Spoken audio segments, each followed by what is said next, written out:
یاد رکھیے اگر یہ خواب آپ نے دیکھ لیا تو سمجھیں کہ موت واقع ہو گئی۔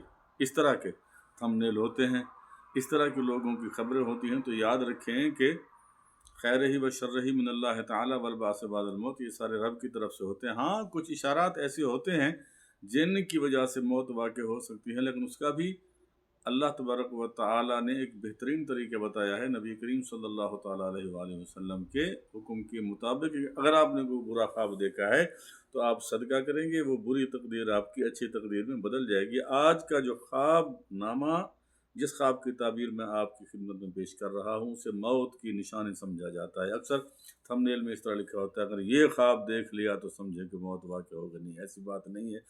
اچھا خواب کیا ہے؟ خواب یہ ہے کہ جی دانت کا ٹوٹنا۔ اب اس کی مختلف صورتیں ہو سکتی ہیں۔ دانت کا ٹوٹنا اس کی مختلف صورتیں ہو سکتی ہیں کہ دانت آپ کا سامنے والا ٹوٹا ہے، سائیڈ والا ٹوٹا ہے، اوپر والا ٹوٹا ہے، نیچے والا ٹوٹا ہے۔ دانت جو ہے وہ درد کے ساتھ ٹوٹا ہے، بغیر درد کے ساتھ ٹوٹا ہے، خون آیا ہے یا نہیں آیا، وہ دانت ٹوٹ کے کہاں گرا ہے، آپ کی گود میں گرا ہے یا کہیں زمین پہ گرا ہے۔ تو سب سے پہلی بات یہ ہے کہ اگر آپ کے اوپر والے دانت ٹوٹے ہیں تو اس کی نشانی یہ ہے کہ آپ کو والد کی طرف سے کوئی تکلیف آنے والی ہے، اللہ تبارک و تعالیٰ ان پر کوئی آزمائش لانے والے ہیں، یا پھر چچا یا پھر والد کے رشتہ دار ان کی طرف سے کوئی تکلیف آنے والی ہے یا ان کو کوئی تکلیف آنے والی ہے، یہ اس بات کی نشانی ہے۔ اور اگر آپ نے دیکھا کہ آپ کے نیچے والے دانت ٹوٹے ہیں تو پھر ماں کی طرف سے آپ کو تکلیف کا اشارہ ہے کہ آپ کی والدہ کو تکلیف ہو سکتی ہے، آزمائش ہو سکتی ہے، ان کی طرف سے آپ کو کوئی دکھ بھری خبر آ سکتی ہے۔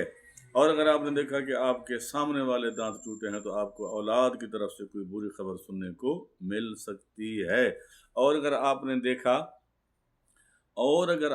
دیکھا کہ دانت آپ کا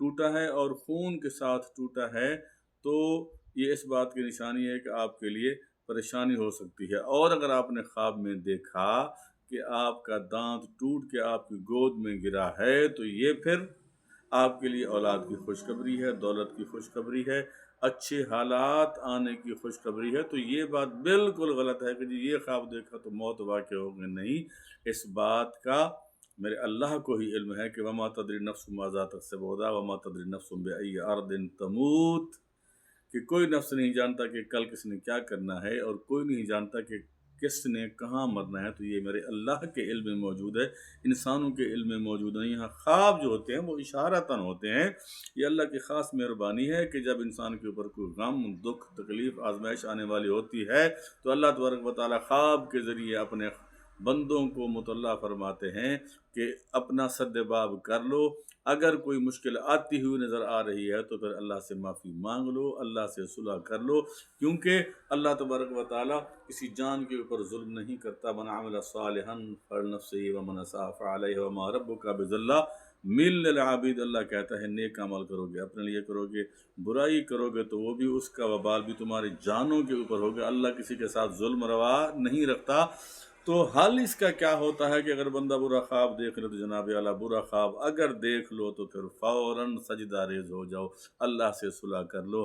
ہر آنے والی بری تقدیر کو دعا کے ذریعے، عبادت کے ذریعے، اللہ سے مانگنے کے ذریعے ٹالا جا سکتا ہے، کیونکہ دکھ دینے والا بھی اللہ ہے، سکھ دینے والا بھی اللہ ہے۔ تو آج کے بعد یاد رکھیں کہ کوئی بھی خواب کسی کو موت نہیں دے سکتا، آنے والی تکلیف کا اشارہ ہوتا ہے جس کو اللہ سے صلح کر کے، اللہ سے معافی مانگ کے ٹالا جا سکتا ہے۔ اگر آپ نے بھی اس طرح کا کوئی خواب دیکھا ہے، کسی بھی طرح کا خواب دیکھا ہے، ہمارے چینل کو سبسکرائب کریں، اسے لائک بھی کریں، دوستوں کے ساتھ صدقہ جاریہ سمجھ کے شیئر بھی کریں۔ الحمدللہ ہم اسلامی تعبیریں بتاتے ہیں جو کہ امام ابن سیرین رحمۃ اللہ تعالی علیہ اور حضرت دانیال علیہ السلام کے خواب نامے کے مطابق ہوتی ہیں۔ اللہ تعالی ہم سب کا حامی و ناصر ہو۔ السلام علیکم ورحمۃ اللہ وبرکاتہ و مغفرہ۔